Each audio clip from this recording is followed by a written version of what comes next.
أخوي رئيس القائمة العراقية يقول إن التحالف الوطني بمثابة تهديد إيراني للعراق. لماذا يختصر هذا التحالف بالوصفة الإيرانية؟ ألا يمثل هذا التحالف كما تمثل القائمة العراقية جزءا من إرادة الناخب العراقي؟ ألا يمثل هذا التحالف ب159 نائبا إرادة الناخب العراقي؟ وإذا ما أضفنا إليه القائمة التحالف الكردستاني سيكون هناك أكثر من 211 نائبا. يعني لماذا النظر إلى الأمور بهذه الطريقة؟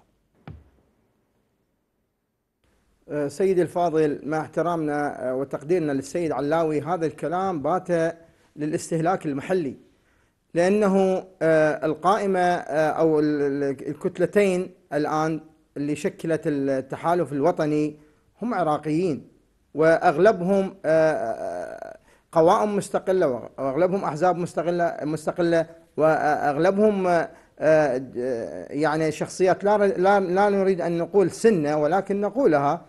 يعني هناك من كل مكونات المجتمع العراقي انسجمت ودخلت بهذه القائمتين، سواء بالوطني أو بالقانون، وبالتالي تشكيلها لا يمكن أن نمنحه صبغة إيرانية أو صبغة أمريكية أو صبغة. هذا حقيقة جلد لذات العراقية، يعني لذات السياسي العراقي ولذات التكوين العراقي، وبالتالي يعني هذه يعني تهمة، حقيقة تهمة باطلة، وتهمة يمكن أي واحد من حقه أن يقاضي الطرف الثاني. ما هي الإثباتات بأن هذه التشكيلة هي تشكيلة إيرانية؟ ما هي الإثباتات؟ يعني لكون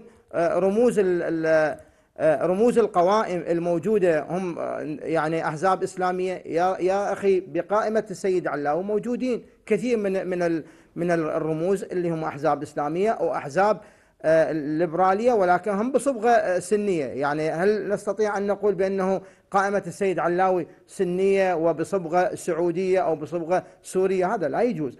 أنا أقول المفروض السياسي الناضج أن يتجاوز هذا الخطاب، أن يتحول إلى مرحلة جديدة. حتى الشارع العراقي سأم هذه الخطابات المملة، هذه الخطابات المقيتة، وبالتالي عليهم أن يجنحوا إلى مطلب الشارع، عليهم أن يضعوا مصلحة المواطن العراقي والناخب العراقي. لو أعيدت هذه الانتخابات مرة ثانية لا أتوقع نسبة المشاركة بالشارع العراقي 10%، لأنه يأس حقيقة ومل من هذه الخطابات ومن هذه الوجوه ومن هذه الرموز. وبالتالي عليهم أن يلملمون حقيقة شتاتهم ويلملمون من خطابهم ويوحدون خطابهم باتجاه حلحلة أمور المجتمع. اليوم المجتمع 7 سنوات الكل يقول، سواء في داخل الحكومة أو في خارج الحكومة.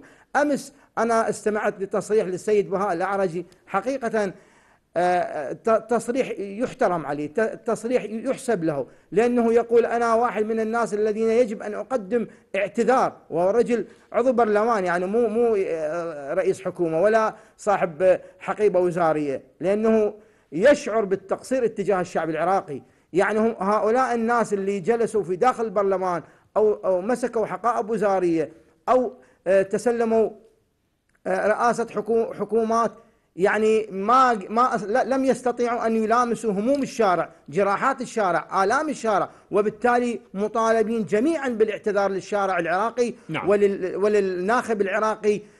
أنا أقول حقيقة باعتباري مراقب للعمل السياسي، باعتباري رئيس منظمة مدنية، أقول بأنهم عليهم أن يترفعوا عن هذه الخطابات وعن هذه السجالات، لأنها حقيقة تترك تداعيات خطيرة وكبيرة جدا على الشارع العراقي. نعم. لأنه طيب سيد ناجي،